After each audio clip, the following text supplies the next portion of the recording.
Everybody, the Senate Labor Committee is called to order. Today is Thursday, May 1st. Happy May Day, everybody. And it is just after 9 a.m. And we're going to begin our informational hearing today on Senate File 3229. And we have Senator Mohamed here to present this bill for us and a number of testifiers that we're looking forward to hearing from. So welcome, everybody. Senator Mohamed, to your bill. Thank you, Madam Chair. Should we start with the amendment or should I start with the other things? Which do you prefer, Senator? I'd love to start with the amendment. Very good.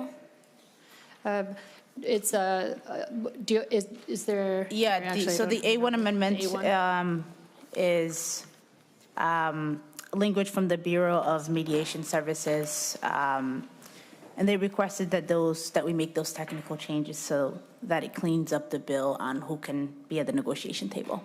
Okay. Very good. Members, Senator Mohamed has presented the A1 amendment. Would someone move to adopt this author's amendment? Senator Kupek moves the adoption of the A1. All in favor, please say aye. Aye. Any opposed? All right, the A1 is adopted. To your bill as amended. Thank you, Madam Chair, and thank you, members, for allowing the opportunity to hear Senate File 3229, a bill to establish collective bargaining rights for transportation network company TNC drivers in Minnesota. Last year, we took a critical step forward to raise wages and protect rideshare drivers, but the remaining and vast issues in the rideshare industry call for a long-term solution. Drivers continue to work without a voice, without transparency as to how rates are set, or in some cases, why they may be deactivated from the platforms, and without the ability to shape the conditions of their work.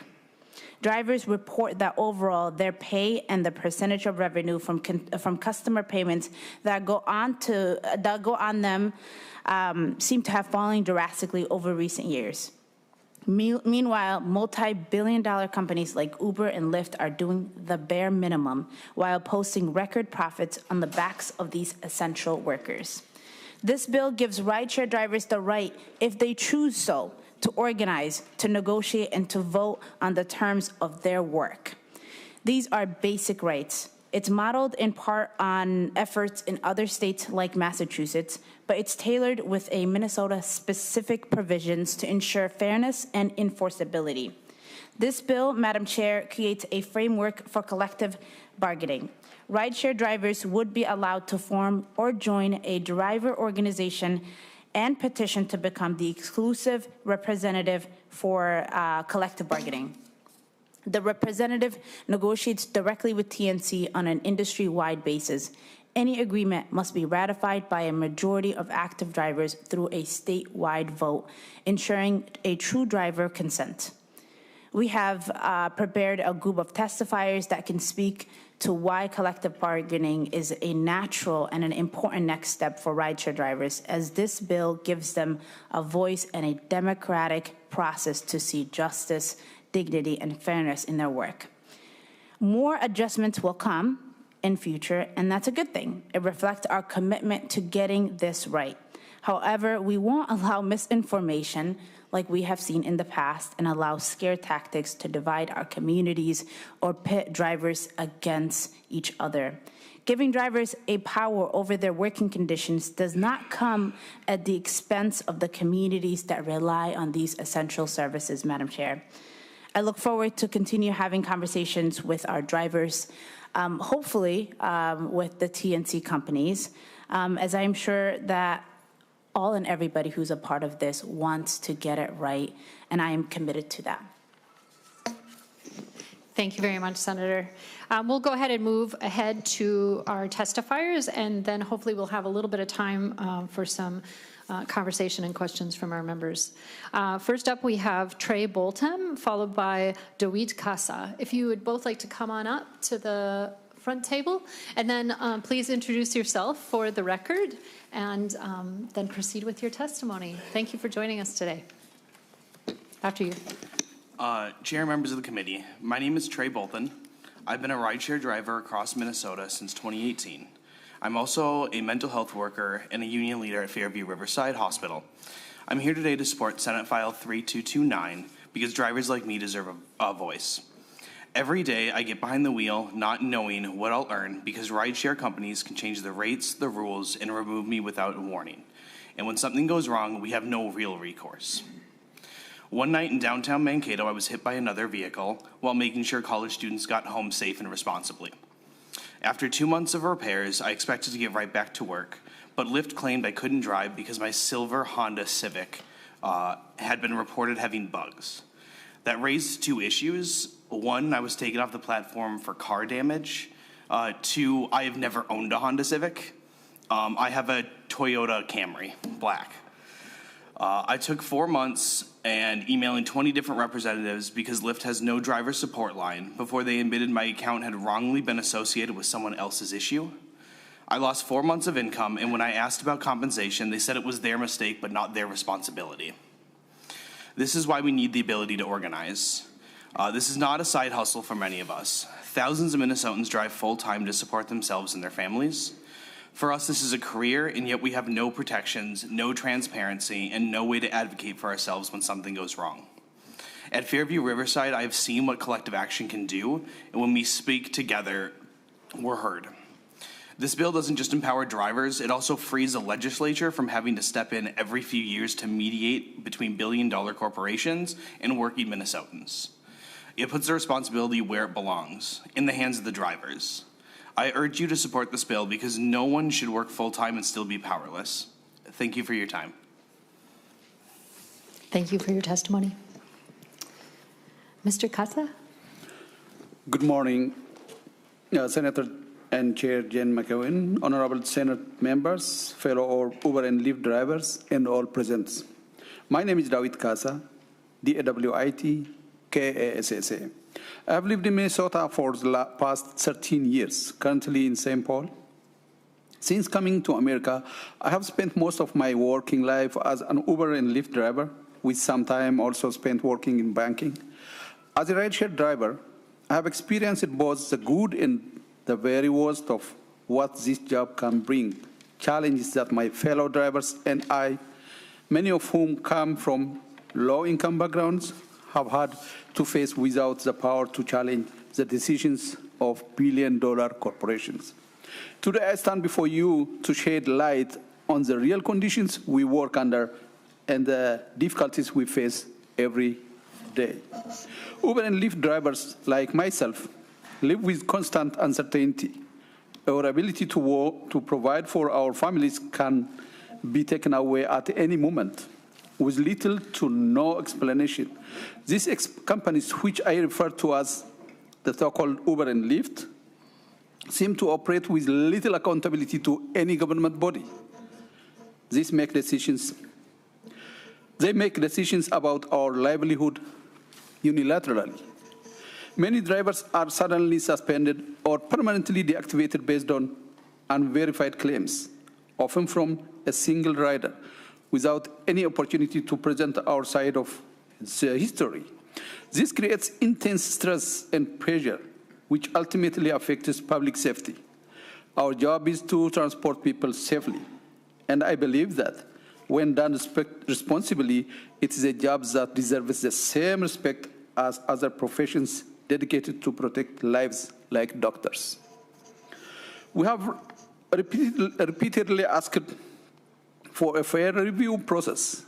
We want a professional office with trained staff who can evaluate individual cases, communicate clearly, and explain whether a driver has truly violated community guidelines or policies. And instead, we are often referred to people who have no understanding of our work and no authority to fairly resolve our issues.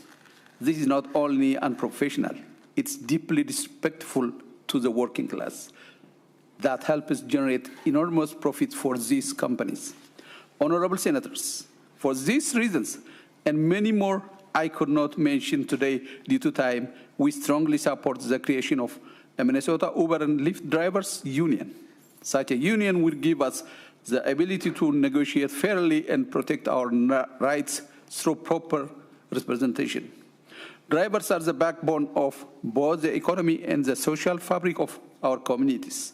We sincerely ask for your support in helping us organize and be heard. Thank you for your time and for standing with us. Thank you for your testimony. You're welcome. Mr. Abdi Khani Ali, welcome to the Senate Labor Committee. And then after you, we have Mr. Muasan Abubakar. After Hello, you. Chair and committee members. My name is Abdi Khani.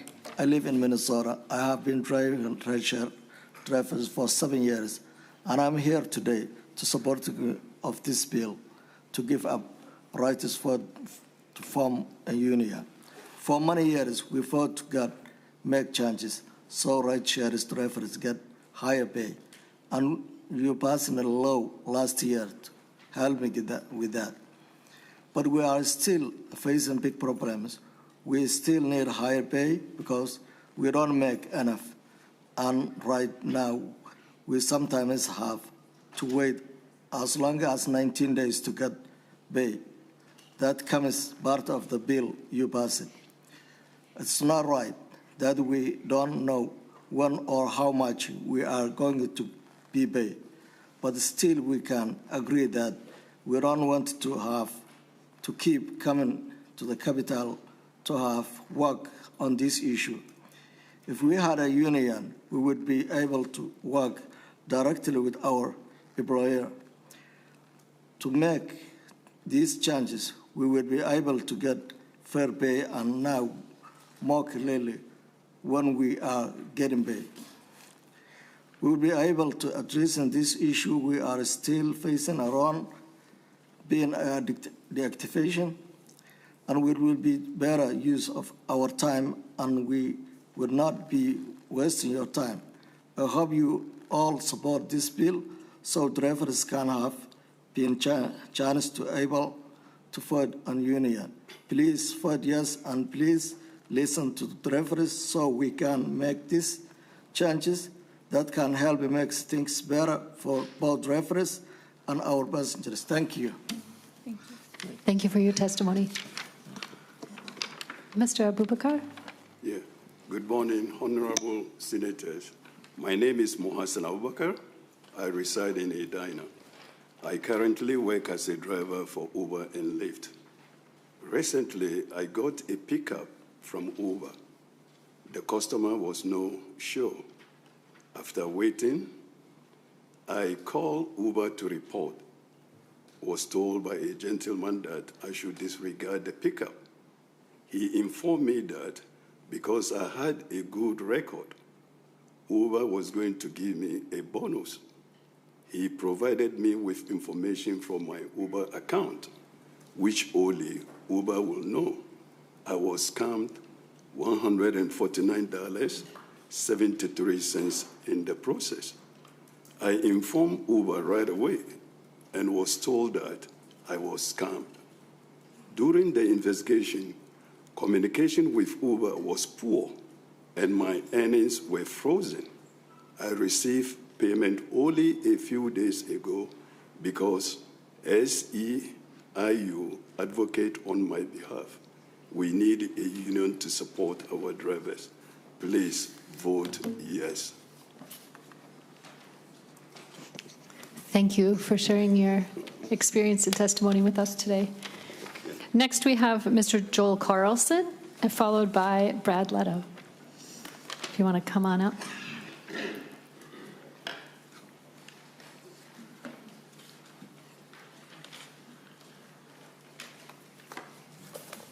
Good morning, Senator.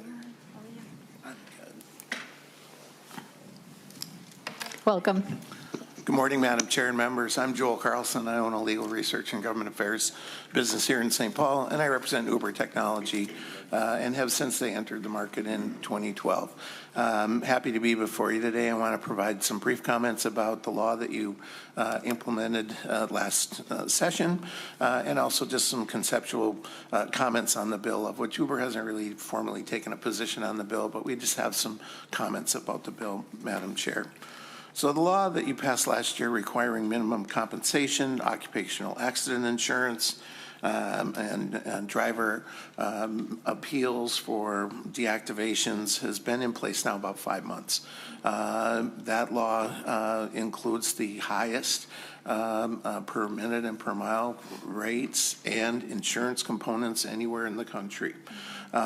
We've contracted with the Somali Community Services for the Driver Resource Center, and that's been in place about 4 months now to handle the kinds of issues that you hear about. And we think that's right and appropriate, that there is a resource center for drivers when they have problems uploading documents, trouble with pay.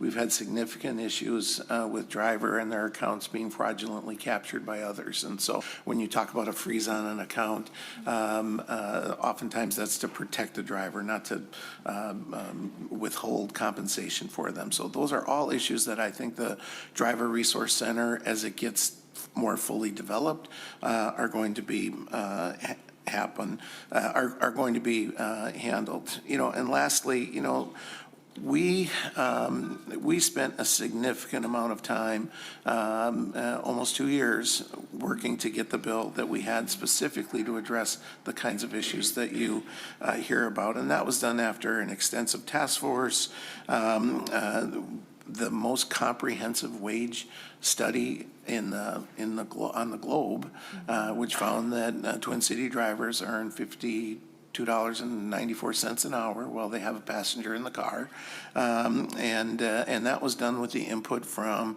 drivers, SEIU, and the TNCs, and we thought and we hope that those changes that were made in 2024 will address the kinds of concerns. I want to just briefly, Madam Chair, just talk about a couple concepts in the bill. And number one is the threshold, which is exceedingly low. You need to understand that if this were to be implemented, you would have potentially 10% of the active drivers making the decision for tens of thousands of other people that work on the platform. We think that that is something that needs to be addressed so that you don't have a situation where a very tiny minority of drivers set the conditions for all of the people. Less than 60% of the drivers on these platforms work less than 20 hours a week. It is a part-time supplement to their other income or part-time job in retirement. And so we need to just recognize that. And Uber is not the only sector where independent contractors work. And if we have a discussion about whether we want independent work or not, that's a legitimate question. I attended every single one of the Attorney General's meetings, virtually or in person, on misclassification. There's terrible things that are happening with misclassifications of workers and wage theft. We don't support that. But that's not really what we're dealing with here. We're talking about people that voluntarily sign up to do this work. And how do we address that? And it is a broader conversation. There are multiple sectors that do this work. I don't think that the target necessarily needs to be just on TNCs. I think if you want to have the conversation about how people are earning right now on different platforms and different works, I represent court reporters that are independent. How does that operate? I think that's a legitimate conversation, but simply saying we're going to take this one sector and we're going to allow them to have full employee benefits while being independent, we think is misguided. We should have that broader conversation if that's what if that's the path we're going to go down. Thank you, Madam Chair. Sorry, Fabian, I might have went a little bit over my 3 minutes, but I appreciate the time. Thank you very much for your testimony. Mr. Lato. Thank you, Madam Chair and committee members. My name is Brad Lato, and I'm Secretary-Treasurer of the Minnesota AFL-CIO. States Federation of more than 1,000 local unions represent 300,000 working people from every corner of the state, every occupation, and nearly every job. The Minnesota AFL supports 3229. As billionaires take more and more power in this country, working people are everywhere coming to the same conclusion that these rideshare drivers have. It is better in a union. Billion-dollar corporations make their profits off off underpaid drivers, many of whom are immigrants and people of color. And by the way, not getting paid regularly, which I think Mr. Carlson admits that that's been a problem, even with the bill last year or the year before. They are using the same old playbook: divide workers, mislead the public, and avoid accountability. Drivers are demonstrating what it means to lead with solidarity, with action, and with a clear demand. Put power in the hands of workers, not corporations. Today is May Day, a day when we honor workers and achievements of the working class and labor movement, many of whom are being targeted and scapegoated by the federal government right now.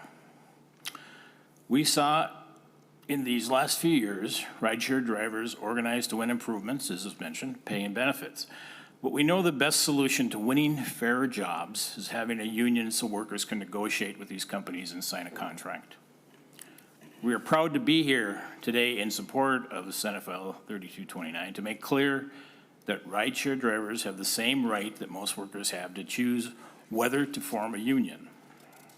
Rideshare drivers do critical work every day getting Minnesotans safely to and from the destination, which you've heard, and they deserve better than they are currently facing.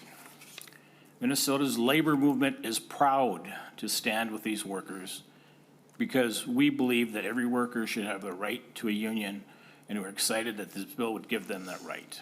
Again, the Minnesota AFL supports 3229. Thank you. Thank you very much for your testimony. Senator Mohamed, as we move to some discussion, and we only have like 1 minute before we leave, would you like to share some final thoughts after the testimony?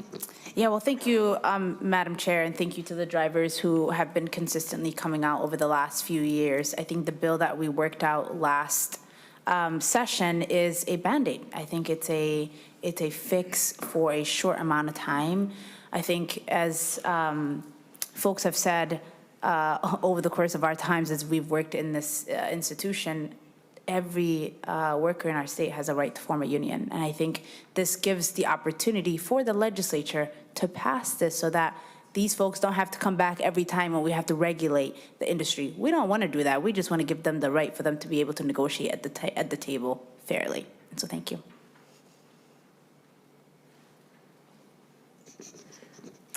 All right. Thank you very much, Senator Mohamed.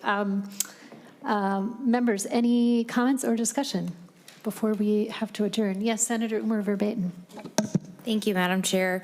Thank you, Senator Mohamed, for bringing forward the bill. I was happy to co-author, and I'm glad that Mr. Lato shared that today is May Day, a day that we celebrate workers, so it feels fitting to hear this bill. The one comment I just wanted to make is, you know, I understand we're trying to figure out how to really support these drivers in advocating for themselves. I think an issue that we see with these TNC apps is that, you know, unlike a lot of other independent contractors, they're not really empowered to negotiate their own contracts.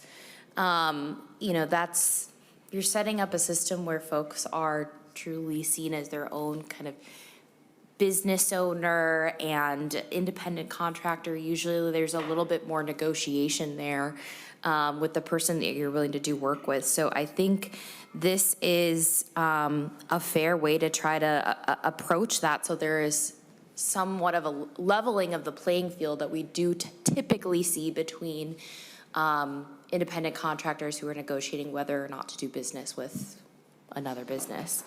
I also think it's really compelling to say that, you know, I'm very proud of the workers for advocating so hard to get the sort of pay and benefits and sort of those minimum protections that we saw in the legislation last year. But to rely on the legislature every time, I think that's going to cause a number of issues. And so I really do support folks being able to, you know, collectively come together and negotiate fair contracts. Thank you, Senator. Any further comments or Anything to share? Yes, Senator Dornick. Thank you, Madam Chair. So we're still adjourning at 9:30, so we pretty much don't have any time. Is that correct? 9:30-ish, yes. Okay, so If you're, we have to be brief. I'd love to talk to you more and get more of the details. Thank you all for the testifiers that came. I had a couple of nice conversations in the crowd. Thank you for that. So, yeah, since we don't have time for questions, I'm not going to answer any, but later I will. So, thank you, Madam Chair. Madam Chair. Yes, Senator. Thank you, Senator Dornick. I'd definitely come around and sit down with you and walk you through the bill. I think Mr. Carlson said one thing, and I think it's really important to point out. I think what he's doing is his job, and his job is to protect the industry. And our job is to protect our constituents. And the industry does not exist without the folks who work within it. And so that's our job. And so although we have probably some disagreements, I look forward to having a conversation with him, with you, Senator Dornick, and hopefully if we get this done, we don't have to have this conversation again. So thank you. Very good. Thank you, Senator. I would just, in closing, I just also, again, want to thank all of the workers who took time, your valuable time from your day and your work and your families to come here and share experiences with us and to come together with your coworkers in solidarity like this. It's very powerful for us to be able to hear from you like this about what you're looking to do and what you're asking for through this bill, as Senator Mohamed said so well, is a really basic right. It's a worker's right, a human right, really, to be able to come together and to bargain collectively together. And when you do that, you have more power when you come together. And as we know, many workers throughout our community enjoy the benefits of being in a union and having that union backing and advocacy in their work, and you should have that too. So I'm really excited that this bill is moving forward. I agree that I was very pleased to be able to get that Band-Aid across the line last year in the form of the bill that moved forward, and I'm proud of that work as well. But this is looking at longer-term solutions to put the power in your hands to be able to negotiate going forward. So thanks very much for bringing this bill. I look forward to the work as it goes forward. Thanks, everyone. With that, the Senate Labor Committee is adjourned.